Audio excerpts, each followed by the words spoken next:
வெனிசுலாவினுடைய அதிபர் மதுராவை பற்றி எல்லாரும் கவலைப்படுறாங்க. ஆனால் அவருடைய மனைவியும் தானே கடத்தப்பட்டாங்க, அவங்களுக்கு என்ன ஆச்சு அப்படிங்கிற கேள்வியை எந்த சேட்டலைட் சேனல்களும் எழுப்பலை. CNN இது தொடர்பான ஒரு ஆய்வு ஒன்று நடத்தி அமெரிக்க நீதிமன்றத்தில் நடந்திருக்கக்கூடிய நிகழ்வுகளையும் அந்த பொண்ணுக்கு என்னாச்சு அப்படிங்கிறது தொடர்பான தகவலையும் வெளியிட்டிருக்காங்க. அதைத்தான் இந்த வீடியோவில் நம்ம பார்க்க போகிறோம். அதே நேரத்தில் வெனிசுலாவில் அதிபர் கடத்தப்பட்ட 2வது நாள் இரவு ரொம்ப மோசமான ஒரு சம்பவம் ஒன்று நடந்திருக்கு. அந்த நாட்டு மக்களுக்கு அமெரிக்கா செய்திருக்கக்கூடிய துரோகமான ஒரு சம்பவத்தை தான் இப்போ நம்ம பார்க்க போகிறோம்.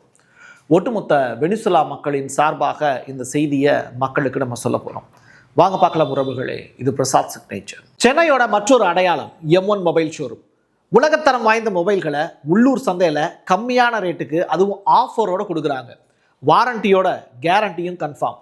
எல்லா டைப் ஆஃப் மொபைலும் இங்கே வாங்கலாம். ஆன்லைன்லேயும் இருக்குது, ஆஃப்லைன்லேயும் வாங்கிக்கலாம்.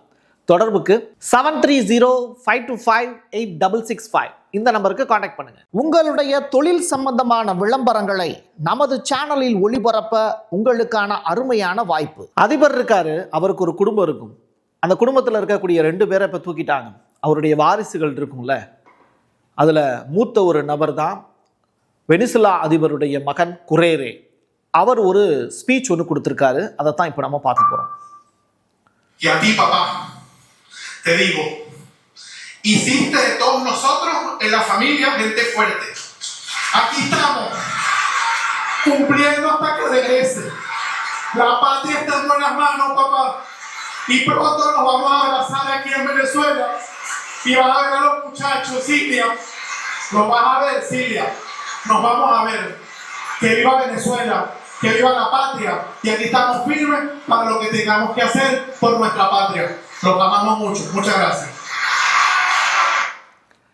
ஒரு நாட்டில் இருக்கக்கூடிய தலைவனை அரெஸ்ட் பண்ணி கொண்டு போயிட்டாங்க. மீதி இருக்கக்கூடிய மக்களில் 2 பிரிவுகள் சண்டை போட்டுக்கிட்டு இருப்பாங்க. ஒரு குரூப் மட்டும் அதிபருக்கு ஆதரவாக குரல் கொடுத்துக்கிட்டு இருக்கு. இதில் அந்த குடும்பத்தினுடைய நிலையை யோசிச்சு பாருங்க. அவங்களுடைய ஜென்ரேஷன் எந்த அளவுக்கு பாதிக்கப்பட்டிருப்பாங்க அப்படிங்கிறதையும் யோசிச்சு பார்க்கலாம். சரி, இப்போது இந்த நபருடைய பேர் குரேரே. அவர் என்ன சொல்லியிருக்காரு? வெனிசுலா அதிபர் மதுராவினுடைய மகன் குரேரே அமெரிக்காவுக்கு கண்டனம் தெரிவிச்சிருக்கார். அப்பா, எங்களுக்கு வலிமையாக இருக்க நீங்கள் கற்றுக் கொடுத்துள்ளீர்கள். அமெரிக்காவை நிச்சயம் பழி தீர்ப்போம் அப்படிங்கிற வார்த்தை. அமெரிக்காவுக்கும் நாளை இதே நிலை ஏற்படலாம்.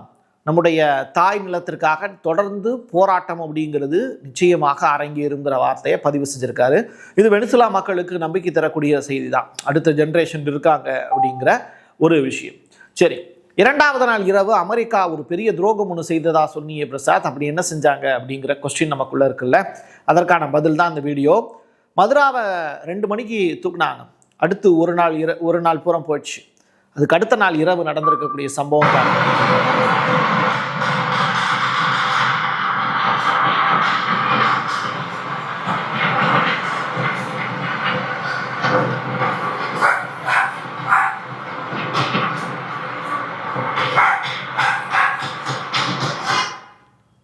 ஒருபுறம் அமெரிக்காவினுடைய கவச வாகனங்களா அப்படின்னு எனக்கு தெரியாது. ஆனால் துப்பாக்கிச்சூடு சத்தம் மட்டும் வெனிசுலாவினுடைய மக்கள் மத்தியில் கேட்டுக்கிட்டே இருக்கு.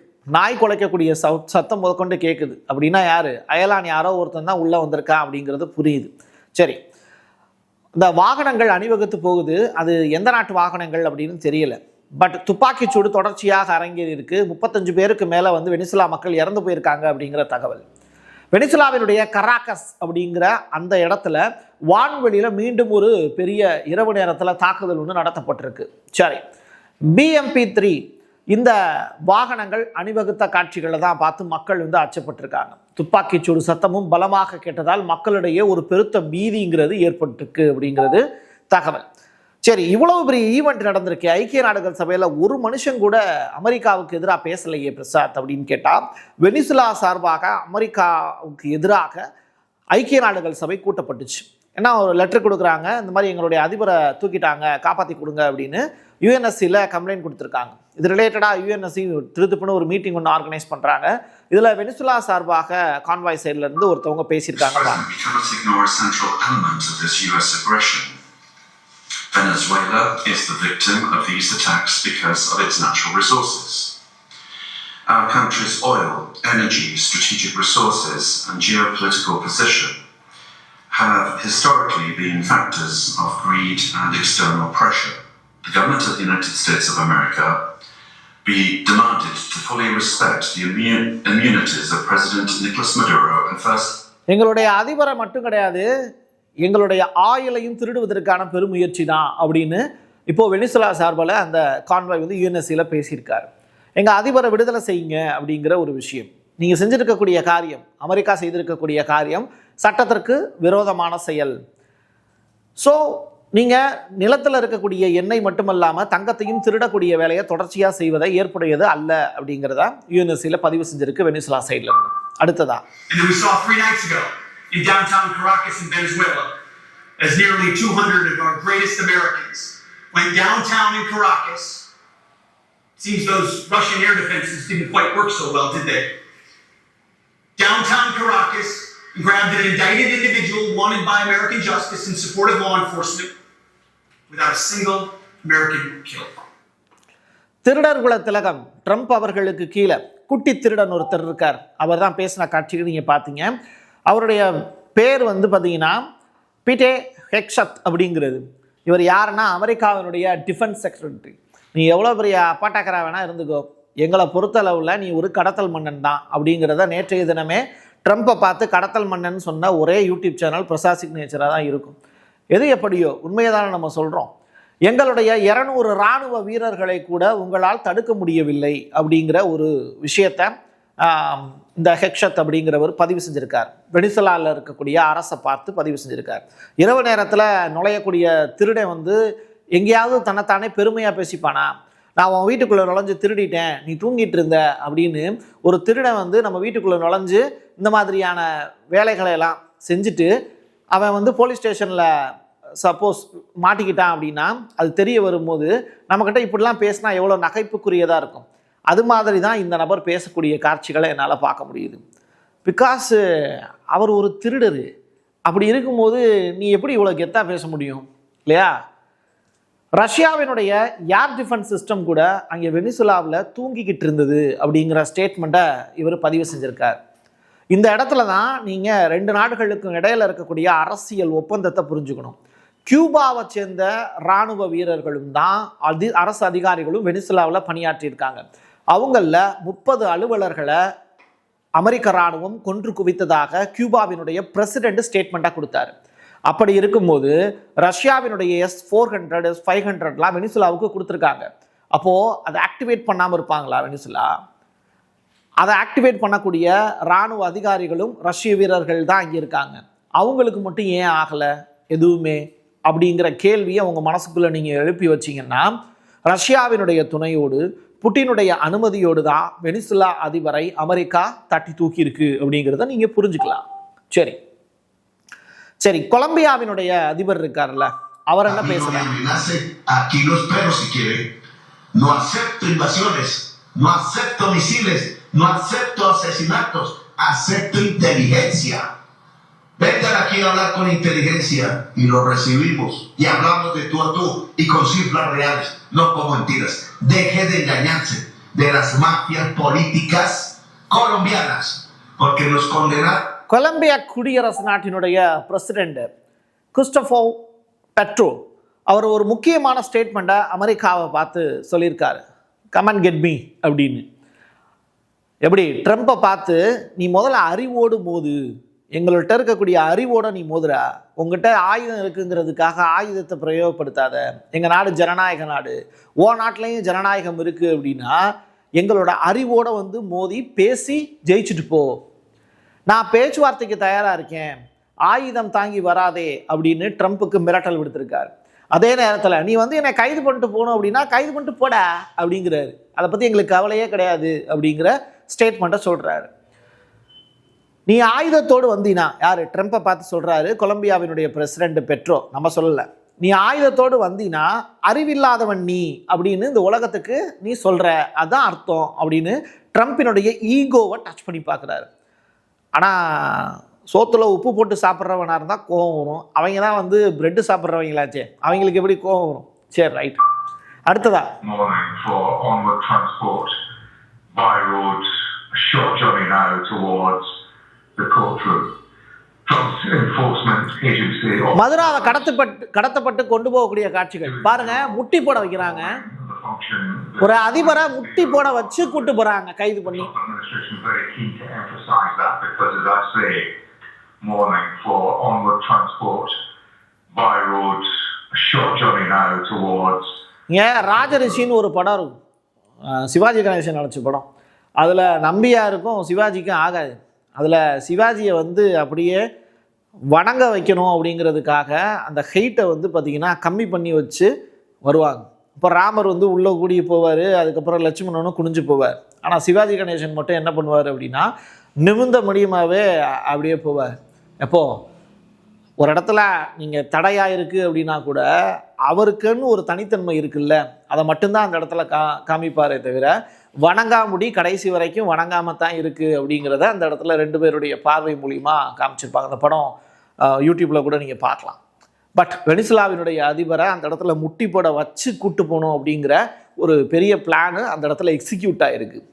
ஸோ நீங்கள் வந்து ஒரு அதிபரை எப்படியெல்லாம் கொடுமைப்படுத்துகிறாங்க பார், அமெரிக்காவால் இதெல்லாம் முடியுது பாரு அப்படின்னு சொல்லிட்டு சவால் விடுறாங்க. அமெரிக்கா அதிபருக்கும் நாளை இதே நிலை வரலாம். உலகில் மோசமான நோய் எது தெரியுமா? யூதன். E=mc² அப்படிங்கிற அந்த அணுகுண்டு ஃபார்முலாவை கண்டுபிடிச்சி கொடுத்த ஐன்ஸ்டீன் தான் உலகத்தினுடைய கொரோனா நோயை விட மிகப்பெரிய கிருமி. அந்த கிருமி பார்த்தீங்களா, அது கண்டுபிடிச்சிட்டு அது வாட்டுக்கு போயிடுச்சு. பட் அந்த கிருமியை வச்சுட்டு இன்னைக்கு அணுகுண்டை தயாரிச்சிட்டாங்க. அந்த அணுகுண்டு அதிகமாக இருக்கக்கூடிய ஒரு நாடு தான் அமெரிக்கா. 2வது பிளேஸில் ரஷ்யா, 3வது பிளேஸில் சீனா இருக்குது. இவங்க போடக்கூடிய ஆட்டம் தான் உலகத்தை இன்னைக்கு ஆட்டி படைக்குது. இதற்கு அடிப்படை காரணம் யார் அப்படின்னா இந்த மூக்கு பெருசாகவும் மூளை பெருசாகவும் இருக்குன்னு நினைக்கக்கூடிய இந்த முட்டாள்தனமான ஐன்ஸ்டீன் அவர்கள் தான். சரி, அடுத்ததான்